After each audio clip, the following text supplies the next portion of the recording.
Bien. A ver el chat. Profe, ¿ya sabe cómo será la metodología del examen? No, Eli, todavía la verdad que no. No sabemos si es por Zoom, si va a ser escrito, si va a ser... no sé, la verdad. Profe, estoy teniendo problemas de audio. Soy Sofía Baragnolo. Eh, Me dice Samuel. Sería, no sabría decirte qué será. Podés entrar de nuevo, salir y volver a ingresar. ¿Alguno tiene algún problema o me está escuchando bien? Me dice, por favor. Eli, como te dije, no sé todavía, Eli, en la metodología, sinceramente no le hemos decidido con el profe. Esta semana estamos teniendo, justamente no estamos dando tarea porque estamos teniendo capacitaciones de metodologías por medio de la plataforma. La idea es seguir con la misma metodología de siempre, ¿sí? Múltiple opción, con tiempo, pero todavía no sabemos bien cómo va a ser la metodología. Te pido, Sofía, ¿era? No, a ver. Sí, Sofía. Salí y volví a entrar de nuevo porque evidentemente la mayoría escuchan bien y me decís, y largamos, ¿sí? Te esperamos, por favor. Bien. Bien, recuerden que entonces estuvimos viendo fracturas de cuello de fémur. Ahí está. Ah, Sofía entra como Samuel Moya. No sé quién será, pero bueno. Perfecto. ¿Ahí me escuchás, Sofía? Escríbeme por el chat, por favor, si escuchas bien. Y largamos, así no perdemos más tiempo. Avísame, Sofía, si se escucha. Activen el video, por favor, que mire que el profe Marcos después de las clases y se enoja. Tiene razón. Hay que verle la cara. La verdad que no los conozco, así que está bueno que nos conozcamos. Más cuando hagan preguntas, tienen que participar más, chicos, ¿sí? Bien. A ver, ¿qué dice Sofía acá? No se hagan los chingones ahora. Claro, exactamente, Agus. Tal cual. Todos tenemos el pelo largo, estamos gordos, barbudos. Las chicas, las únicas que se sienten bien son las chicas. Los hombres somos un desastre. Bien, basta de charlas. Bueno, espero que Agustín esté escuchando, que Sofía esté escuchando. Bien, vamos a alargar. Entonces, recuerdan que habíamos hablado de fracturas de cuello de fémur, fracturas intertrocanterias y ahora fracturas subtrocanterias, que son prácticamente tratadas de la misma manera. El tratamiento se utiliza por lo general los mismos dispositivos, ¿sí? Obviamente que puede haber alguna excepción dependiendo del grado de lesión de la fractura o del mecanismo de traumatismo de lesión. Y estas fracturas subtrocanterias también se tratan, o el abordaje quirúrgico es prácticamente el mismo, tanto para las intertrocanterias como las fracturas del cuello del fémur, ¿sí? Pero bueno, vamos a hablar. Tenemos que decir que estas fracturas se dan por debajo de lo que son los trocánter, le pasamos, se dan lo que es en la zona que se encuentra en la metáfisis, ¿sí? Debajo de lo que son los trocánter menor y trocánter mayor, ¿sí? Proximales a lo que es el eje femoral, pero no pertenecen al eje, ¿sí? Suele haber complicaciones de fracturas del eje femoral que se asocian a fracturas subtrocanterias o también fracturas intertrocanterias que se asocian a fracturas subtrocanterias, ¿sí? Es una fractura bastante frecuente en accidentes de tránsito, ya sean de motos o de autos, ¿sí? Como podemos observar, mejor me paso aquí, pero que vamos a poner el puntero láser que se ve un poquito mejor. Como observamos aquí la imagen, del lado izquierdo nos muestra una imagen de lo que es la fractura subtrocanteria, ¿sí? Por debajo del trocánter menor, que es el que tenemos aquí, y aquí ya está tratada con un clavo o vástago intramedular. Este clavo o vástago intramedular va a tener variaciones, ¿sí? Como pueden observar, si es que ya vieron los dispositivos con el profe, está fijado de forma proximal y de forma distal. ¿Para qué? Para evitar justamente el movimiento, y va a tratar de ser una consolidación primaria, pero por lo general son secundarias porque es una fractura extracapsular, ¿sí? Fuera de la cápsula articular. En este caso es una implementación de clavo gamma, la bibliografía no lo dice, pero es un clavo gamma este que estamos viendo aquí en la imagen, ¿sí? Seguimos adelante. Mecanismo de lesión, en el caso de los jóvenes, siempre son por lo general accidentes en la vía pública o caídas de una altura considerable o también accidentes, como le dije recién, de alta energía. En el caso de los adultos mayores, en el caso de los ancianos, ¿sí? Por complicaciones de fracturas intertrocanterias, o sea que se puede extender la línea de solución de continuidad de lo que es la fractura.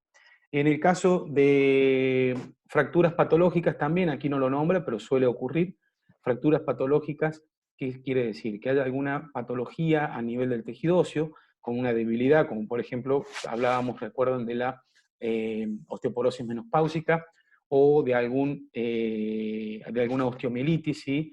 O algún cáncer a nivel de lo que es el tejido óseo. Eso va a generar una debilidad del tejido óseo y va a hacerse más frágil, y por lo tanto puede producirse fracturas, en este caso también subtrocanterias. La alineación, con respecto a los objetivos ortopédicos, el traumatólogo siempre va a tratar de conservar lo que es la rotación y los ejes cérvico, ¿sí?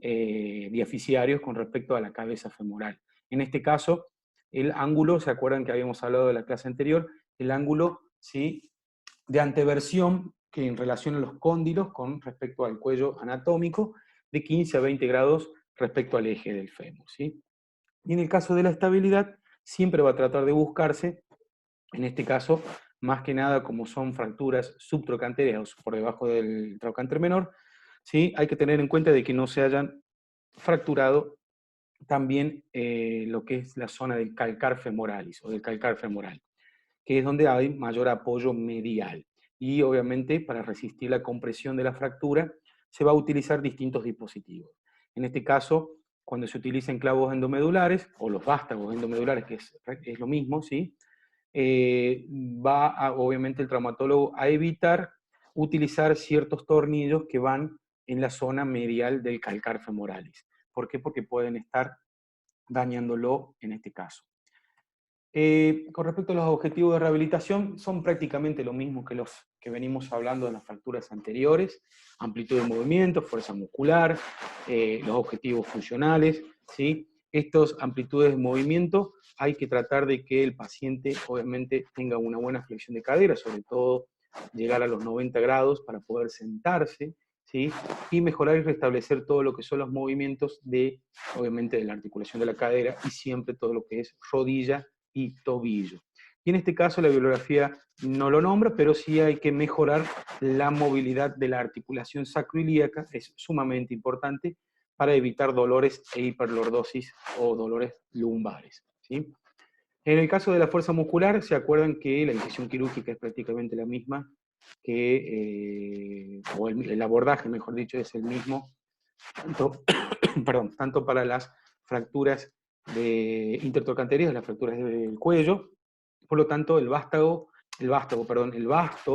femoral, el vasto externo en este caso, era el más afectado en su incisión quirúrgica, en su porción proximal, ¿sí? Y por lo tanto iba a verse afectada lo que es la extensión de rodilla en este caso.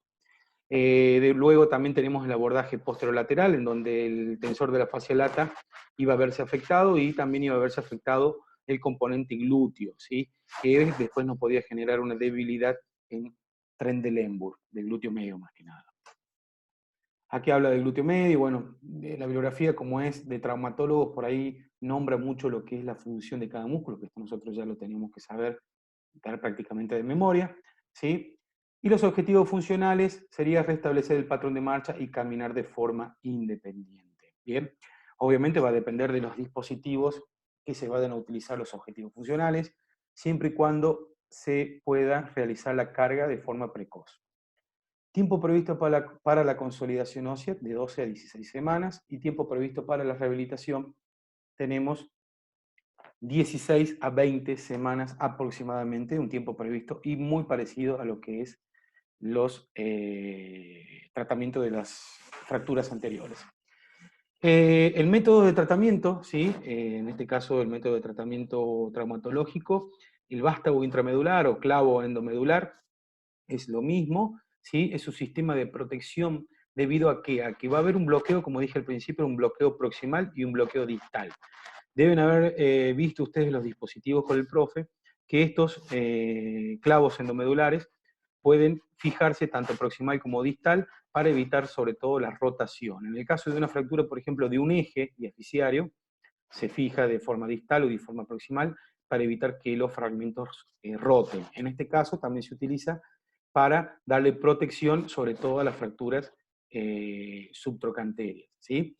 La consolidación es secundaria porque va a haber una formación de callo óseo, más allá de que esté bloqueado y en lo posible trate de producirse una fijación rígida. Pero, bueno, en el hospital lo podemos ver, que los clavos endomedulares ¿sí? Suelen tener un orificio, que ese orificio se puede llegar a introducir el tornillo, fijarlo, ¿sí? Pero tiene un pequeño movimiento ese orificio, es medio alargado el orificio y por lo tanto puede estar fijado para evitar la rotación, pero sí va a cumplir digamos, la función dinámica que sí siempre tiene lo que es el clavo endomedular. Este método es de elección para este tipo de fracturas, ¿sí? Como dijimos anteriormente, se fija de forma proximal, se bloquea, para producir el control de la rotación y la angulación longitudinal. Esto permite la movilización precoz del paciente, sobre todo en aquellos pacientes que están internados, como sabemos, en el hospital, por ejemplo, con anterioridad a unos 20 o 25 días. Pierden muchísima funcionalidad de todo lo que son los sistemas del cuerpo, entonces este tipo de dispositivos nos va a ayudar para que el paciente pueda descargar de forma precoz, ¿sí? La pierna y obviamente poder caminar de forma rápida con los dispositivos correspondientes. El clavo endomedular estándar hace referencia a un clavo endomedular que no es el clavo gamma, que ya lo vamos a ver en la imagen. Se usa cuando la fractura no afecta al trocánter menor, ¿sí? Al afectar al trocánter menor, la fractura va a afectar al calcar femoral. Por lo tanto, el tornillo de bloqueo proximal puede producir palanca en esa zona de región y puede afectar y colapsar, ¿sí? O sea, puede producir aún mayor daño. Por lo tanto, el clavo intramedular estándar no se usa cuando hay fracturas del trocánter menor. El clavo gamma, que es un clavo endomedular, que es el que vimos la vez pasada, ¿sí? Como lo vemos en esta zona. Acá vemos una fractura subtrocanteria que obviamente está afectando al trocánter menor y se ha colocado un clavo gamma, ¿sí? El clavo gamma está fijado con dos tornillos percutáneos en lo que es la longitud del cuello anatómico del fémur y el trocánter menor se ha dejado libre, ¿sí? En cambio, el clavo endomedular estándar, ¿sí? Tendría que llevar aquí una fijación en la zona del foco de fractura, por lo tanto no se utiliza.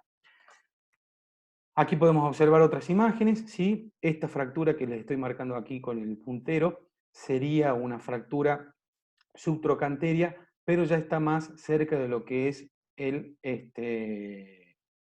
eje femoral, ¿sí? Pero se ha extendido hacia arriba, es media conminuta, debe ser un paciente anciano. Luego ha sido tratada como ¿cómo se dice? Como el trocánter menor no ha sido dañado, no ha sido afectado por la fractura, como podemos ver aquí, ¿sí? Se ha colocado un clavo o un vástago intramedular y se ha utilizado el tornillo, ¿sí? De forma estándar. Y pueden observar que está fijado también en forma distal. En este caso, cuando hay fracturas diaficiarias, que ya la vamos a ver más adelante, ¿sí? Pueden observar que esté fijado de forma proximal y no de forma distal. ¿Por qué? Porque va a producir el movimiento, ¿sí? Específico de forma dinámica para la consolidación. En este caso del lado derecho podemos observar, ¿sí? La imagen, ¿sí? En un plano lateral en el cual se observa que está intacto el trocánter menor, pero sí aquí la fractura, ¿sí? Se ve como si fuera una fractura en ala de mariposa. Pueden observar ahí que está bastante afectado. Este tratamiento aquí no es muy recomendable porque obviamente no se han respetado mucho los ejes. Pueden observar ustedes que han quedado bastantes astillas, como se dice, ¿sí? Y depende del criterio del traumatólogo. Algunos traumatólogos utilizan cinchas, que en realidad las cinchas son alambres quirúrgicos, y lo atan, ¿sí? Como si fuera un palo de madera, ¿sí? Lo atan aquí y lo fijan. Y eso va a ayudar a fomentar la consolidación de forma o sea, menos formación de callo óseo. En este caso va a haber bastante formación de callo óseo. Tornillo con compresión y placa lateral. No suele utilizarse mucho lo que es la placa con tornillo deslizante, porque justamente también puede afectar a lo que es el trocánter menor, la fractura, entonces no es deseado, ¿sí? Pero ¿cuándo se va a utilizar el tornillo de compresión y la placa lateral? Cuando no se puede utilizar el clavo endomedular. ¿Y cuándo no se puede utilizar un clavo endomedular?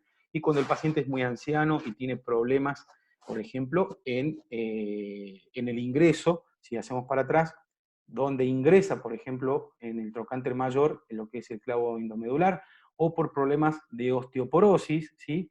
O problemas que sean de cualquier índole, que no permita utilizar el clavo endomedular, se va a utilizar un tornillo de compresión y la placa lateral. Este sistema va a ser de protección, ¿sí? De la carga, porque tiene una placa, consolidación primaria, porque trata de lograrse una fijación rígida, en el caso de que obviamente no haya una fractura, digamos, con minución, ¿sí? Suele realizarse injertos óseos y obviamente si hay injerto óseo va a fomentar o producir un callo óseo.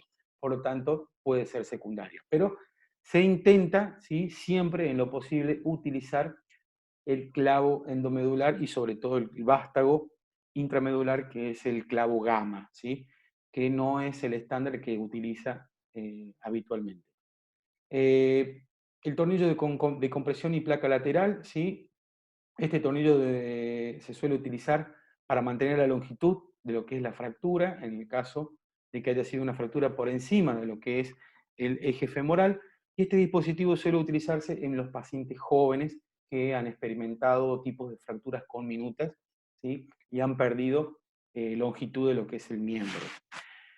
Con respecto al tornillo deslizante de cadera, se puede utilizar, que es el tornillo Richard, ¿se acuerdan? El que vimos con el pistoncito, pero no suele utilizarse en fracturas conminutas, por lo tanto no se utiliza con, digamos, ¿cómo se llama? No se utiliza con, no me sale la palabra, con regularidad, ¿sí?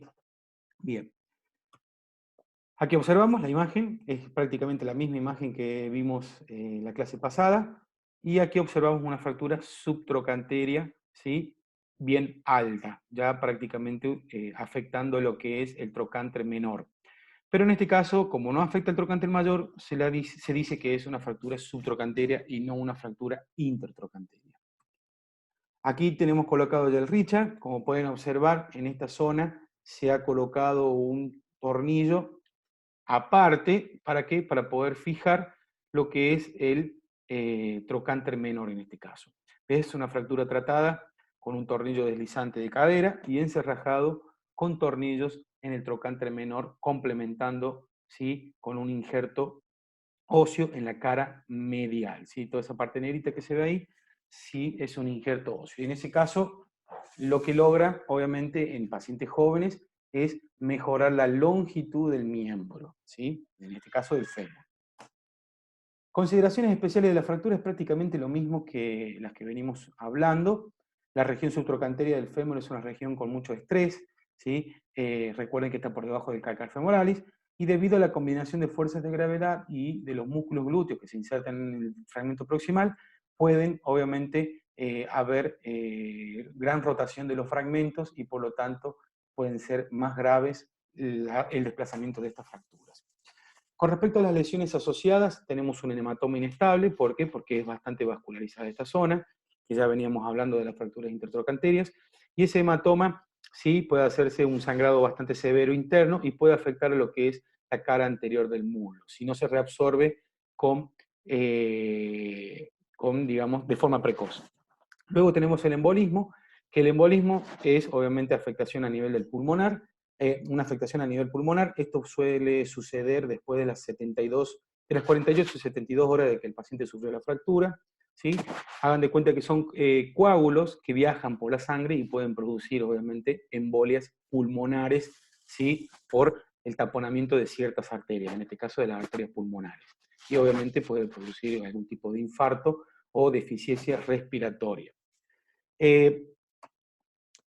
La carga de peso, ¿sí? En el caso de las fracturas conminutas, obviamente la carga de peso o el apoyo ¿sí? No va a ser de forma precoz, porque obviamente tiene que restablecerse la cortical. Y en las fracturas no conminutas, o sea que son bastante más estables, ¿sí? El contacto de los fragmentos proximales y distales pueden cargar de forma complementaria el peso según la tolerancia, ¿sí? No del paciente, sino de los dispositivos que se hayan utilizado. Y sobre todo, obviamente, de los controles radiológicos que vaya haciendo el traumatólogo. Siempre lo decide el traumatólogo, la descarga de peso. Nosotros la vamos a hacer una vez que el traumatólogo comience a indicar descarga en porcentaje. ¿Qué quiere decir en porcentaje? El paciente, por lo general, cuando llega al consultorio, llega sin ningún tipo de descarga, por lo tanto, vamos a trabajar sin descarga de peso. El paciente llega con muleta o con andador, depende de lo que esté utilizando, qué dispositivo. Y en este caso, él, a medida que vaya evolucionando el paciente y a medida que vayan pasando el tiempo, va a ir consolidando y por lo tanto el traumatólogo le va a dar cierto porcentaje de descarga de peso. Es difícil por ahí para el paciente la descarga de peso porque el traumatólogo le dice, bueno, anda descargando un 30% de tu cuerpo o anda descargando un 50%. Y es bastante difícil, ¿sí? Entonces nosotros tenemos que tratar de reeducarlo, tampoco nosotros podemos saber cuánto es el 50%, pero aproximadamente tenemos que tener en cuenta de que no tiene que hacer una descarga total. Entonces hay que ir ayudándolo al paciente y viendo, obviamente, que si tiene una buena estabilidad y sobre todo movilidad de la cadera, empezar a descargar de a poco peso y obviamente el paciente tiene que ir sacándose el miedo. Me están quedando 10 minutitos, ¿sí? Y obviamente, en el caso de la marcha, es igual exactamente a lo que es la anterior, ¿sí? Recuerdan que voy a darle con el vástago, que el vasto externo iba a estar afectado, el glúteo medio también, bueno, y todos los músculos, como hablamos la clase anterior. Lo que sí quería yo mostrarles, también que me había preguntado uno de los compañeros, ¿sí? Son las tracciones. La tracción esquelética que se utiliza es la tracción de Bach, que la mayoría de las tracciones de Bach en las bibliografías suele salir como tracciones esqueléticas de tejidos blandos, ¿sí?